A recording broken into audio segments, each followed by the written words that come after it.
Olá pessoal, tudo bem com vocês?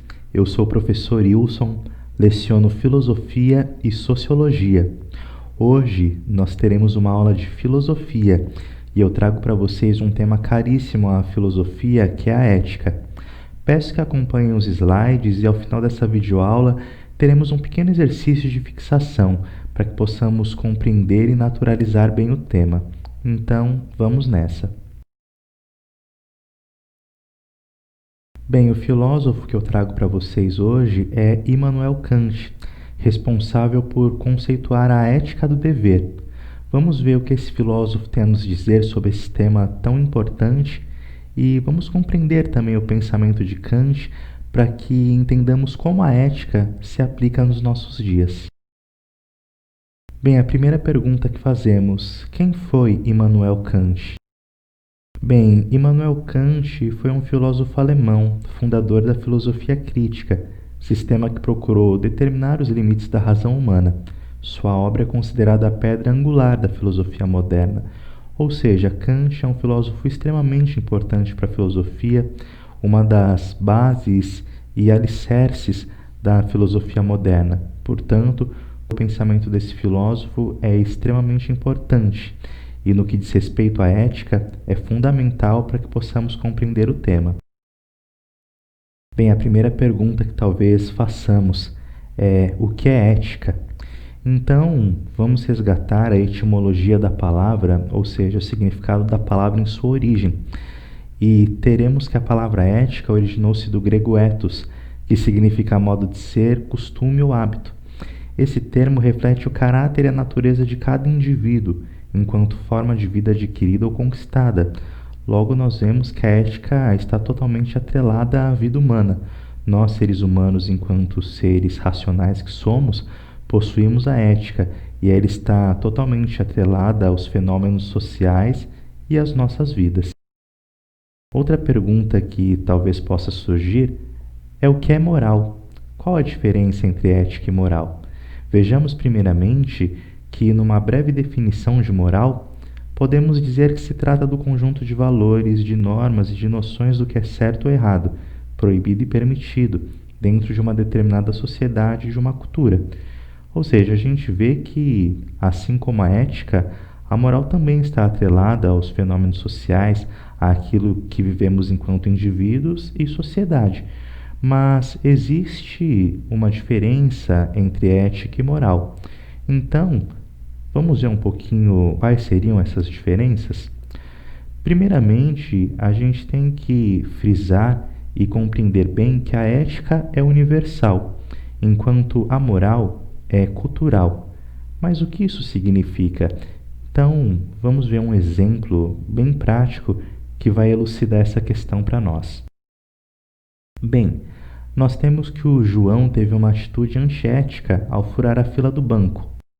E na outra situação, nós vemos que no Brasil é imoral ter mais de uma esposa, enquanto em alguns países como a Nigéria é moralmente aceito. Ou seja, João teve uma atitude antiética ao furar a fila do banco, o que nos leva a ver que a ética é universal, porque furar a fila do banco não vai ser algo legal em qualquer país. Em qualquer banco que nós formos, ou furar a fila em qualquer ambiente que seja, é tido universalmente como uma atitude antiética. É algo que não é aceito por nenhuma cultura em nenhum país do mundo. Já a questão de ter mais de uma esposa é imoral no Brasil, em alguns outros países, mas na Nigéria e em tantos outros países onde é permitido a poligamia, não há problema algum ter mais de uma esposa. Ou seja, não é algo universal, mas sim algo que está atrelado a uma cultura específica. Portanto, ética é universal, moral é cultural. Bem, agora vamos trazer uma contextualização com uma pergunta que Kant nos faz. Ele nos pergunta: podemos, devido a uma grande necessidade, fazer uma promessa sabendo que não iremos cumpri-la? A gente vai responder essa pergunta mais para frente, mas fica aí essa questão para nós. Essa pergunta foi adaptada da obra Fundamentação da Metafísica dos Costumes, do Immanuel Kant. Bem, um conceito fundamental na ética kantiana é o imperativo categórico. E a gente vai ver uma definição. O imperativo categórico é um dos principais conceitos da filosofia de Immanuel Kant. A ética, segundo a visão de Kant, tem como conceito esse sistema. E a gente vai ver também o que Nicola Bagnano, um importante filósofo, nos diz em seu dicionário de filosofia. Ele nos diz que é um termo criado por Kant, talvez por analogia com o termo bíblico mandamento, para indicar a fórmula que expressa uma norma da razão. Para o homem, norma da razão é uma ordem, pois a vontade humana não é a faculdade de escolher apenas o que a razão reconhece como praticamente necessário, ou seja, como bom. Talvez fique um pouquinho confuso, mas a gente vai esclarecer isso melhor. Para isso, vamos entender um conceito de Kant chamado de imperativo hipotético. Segundo Kant, se todos os imperativos se enunciam em forma de dever, não dependem todos da moral. Por isso, distingue o imperativo hipotético, por um lado, do imperativo categórico, por outro. Nada melhor que um exemplo bem prático para a gente entender o que Kant está nos dizendo. O sujeito obedece às leis do Estado sem se preocupar se está ou não atendendo a um parâmetro universal da razão. A preocupação com a conformidade legal acontece por receio das sanções que receberia caso não atue de acordo. Nessa situação, embora o cidadão não tenha cometido nenhuma ilegalidade, segundo o critério kantiano, ele não foi ainda verdadeiramente ético, uma vez que só agiu corretamente por pressão da punição que poderia receber. Nesse caso, diria Kant, prevaleceu o imperativo hipotético, em que o sujeito age de determinada maneira pensando em conseguir ou evitar determinada consequência. Ou seja, como a questão de uma pessoa que não respeita as leis de trânsito, a menos que por força da lei. Vejamos, uma via em que é permitido 60 km por hora e um determinado indivíduo vai nessa via a 70, 80, 100 km por hora. Mas quando ele percebe que mais para frente haverá um radar, ele freia rapidamente e entra na velocidade permitida da via, 60, 50 km por hora. O que Kant nos diz é que esse indivíduo não absorveu a ética em seu interior, mas sim age de forma correta somente por força da lei, para que não seja multado, para que não seja autuado, para que não sofra as consequências da lei por estar dirigindo em alta velocidade. Portanto, esse indivíduo não interiorizou o que é correto, mas age corretamente somente porque há um radar que irá penalizá-lo caso ele não respeite a velocidade da via. Ou seja, esse indivíduo não está agindo eticamente. Ele só está fazendo a coisa certa porque está sendo coagido a fazê-la. Há um poder coercitivo da lei que o impele a agir da forma certa. Para Kant, isso é um imperativo hipotético. No oposto do imperativo hipotético, nós temos o imperativo categórico, que é o que fundamenta a ética do dever kantiana. E para que a gente veja isso, vamos ter esse diálogo com o autor e ver que o próprio Kant nos diz que o imperativo categórico é, portanto, só um único, que é este: age apenas segundo uma máxima tal que possas ao mesmo tempo querer que ela se torne lei universal. Portanto, se nós mentirmos, nós não podemos tomar isso como lei universal, porque se todas as pessoas mentirem, nós teremos um verdadeiro caos instaurado na humanidade, ou seja, ninguém poderá confiar em ninguém. Portanto, para Kant, a mentira não é válida, mas pelo contrário, se todos falarem a verdade, isso vai poder ser tomado como uma lei universal, porque vai ser benéfico para todos. Assim como o motorista que falamos no exemplo anterior, se todos dirigirem bem e respeitarem as leis de trânsito, independente se houverem radares ou não, isso será bom porque poderá ser universalizado. Evitará acidentes, evitará as diversas catástrofes de trânsito que nós vemos diariamente.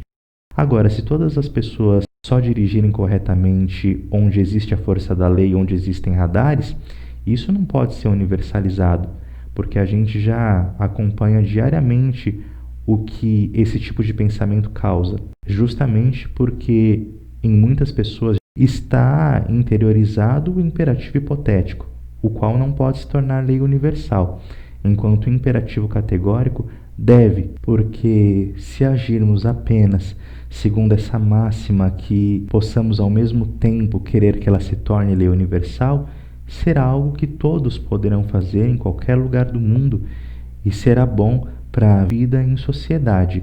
Estaremos agindo de acordo com o que Kant chama de ética do dever e a máxima do seu conceito, que é o imperativo categórico. Bem, agora que nós compreendemos isso, vamos para um rápido exercício de fixação. São 3 questões que vão nos ajudar a elucidar o que Kant está nos dizendo. E em nossa primeira questão, nós temos que, de acordo com Kant, uma falsa promessa: A. É moralmente reprovável porque é contra a vontade de Deus.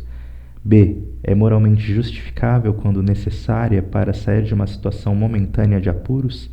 C. Deve ser adotada somente quando necessária para produzir um bem maior, como salvar uma vida.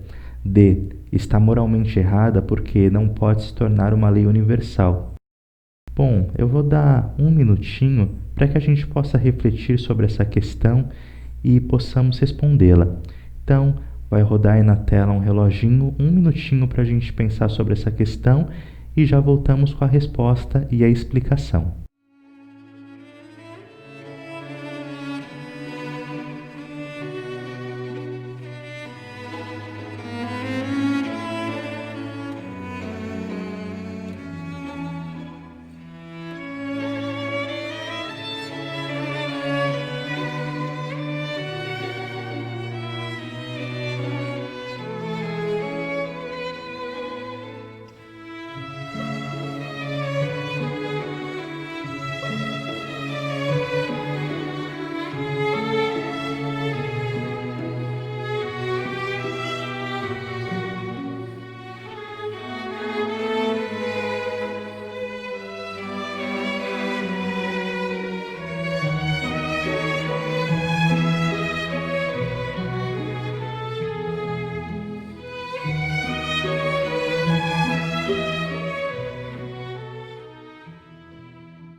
Bem, agora que tivemos esse um minuto para pensar na resposta, qual foi sua resposta para essa questão? Vejamos se você acertou. Bem, a resposta para essa questão é a D. Se você respondeu, está correto, parabéns. Então, de acordo com Kant, uma falsa promessa está moralmente errada porque não pode se tornar uma lei universal, lembrando aquilo que dissemos no imperativo categórico: age de tal modo que possam as suas atitudes serem tomadas como lei universal. Certo? Agora, a nossa questão 2. Duas coisas me enchem a alma de crescente admiração e respeito. Quanto mais intensa e frequentemente o pensamento dela se ocupa, o céu estrelado acima de mim e a lei moral dentro de mim. Essa é uma frase de Immanuel Kant. Qual das alternativas abaixo explica de forma correta o que Kant está dizendo? Então vejamos. A lei moral da qual fala Kant nessa passagem é o imperativo categórico, uma norma moral universal. B. As leis morais são subjetivas, já que estão dentro de cada um de nós. C. A lei moral da qual Kant fala nessa passagem é a nossa consciência, que nos diz o que é certo ou errado. E D. A lei moral da qual Kant fala são as leis de determinado país, que dentro daquele país devem ser aplicadas sem distinção de classe, gênero ou raça. Então, mais um minutinho aí na tela para que você possa refletir sobre essa questão de acordo com o que a gente já estudou e em breve eu volto para a gente ver a resposta correta.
Bem, agora que você já teve esse tempinho para pensar, vamos ver. Se você respondeu que a questão A está correta, então você acertou. Kant está dizendo que a lei moral, nessa passagem que nós lemos acima, é o imperativo categórico, uma norma moral universal.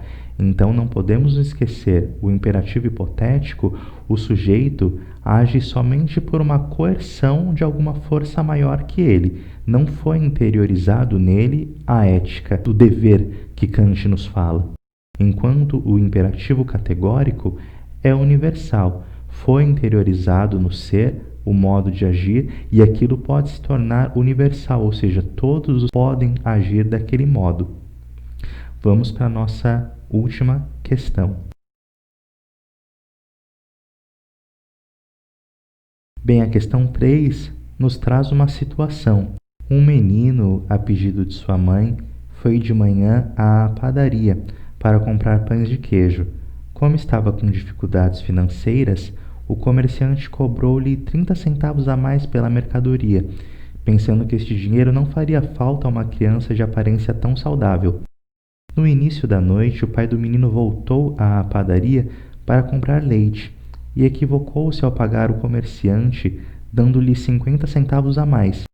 O comerciante, no entanto, prontamente restituiu ao freguês os 50 centavos pagos a mais, considerando que o pai do menino era fiscal da prefeitura e que seria conveniente manter boas relações com as autoridades locais. Do ponto de vista da ética kantiana, é correto afirmar que a. No primeiro caso, o comerciante agiu por dever e no segundo apenas em conformidade com o dever. B.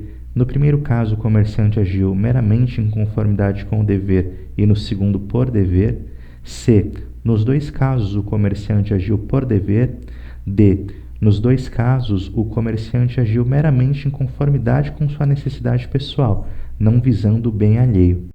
Então, mais um minutinho aí na tela para a gente pensar essa questão e respondê-la.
Bem, então estamos de volta e já deu para você pensar nessa questão, né? Nada complexo de acordo com o que nós já vimos nessa aula. E se você respondeu que a questão correta é a D, você acertou. Nos dois casos, o comerciante agiu meramente em conformidade com sua necessidade pessoal, não visando o bem alheio. Ou seja, neste caso, nós temos que este comerciante agiu de acordo com o que Kant chama de imperativo hipotético, enquanto com o pai do garoto, que era fiscal da prefeitura, ele somente devolveu o dinheiro porque queria estar bem com a autoridade, ou seja, mais uma vez o poder coercitivo agindo sobre esse comerciante. E no caso do garoto, em que ele pegou o dinheiro a mais, nós vemos também que ele só estava privilegiando suas próprias necessidades. E como ele entendeu que o garoto tinha uma boa aparência, ele compreendeu que não teria nenhum problema. Mas a atitude desse comerciante não pode ser universalizada, nem com o garoto e nem com o pai do garoto. Pois já pensou se todos os comerciantes do mundo fizerem isso? Teremos um problema de desconfiança e esse comerciante também tirou do garoto algo que não pertence. Portanto, não podemos universalizar esse tipo de comportamento, tendo logo a resposta D como correta. Chegamos ao final dessa videoaula, onde estudamos a ética do dever no pensamento do filósofo Immanuel Kant. Obrigado por ter assistido e até a próxima.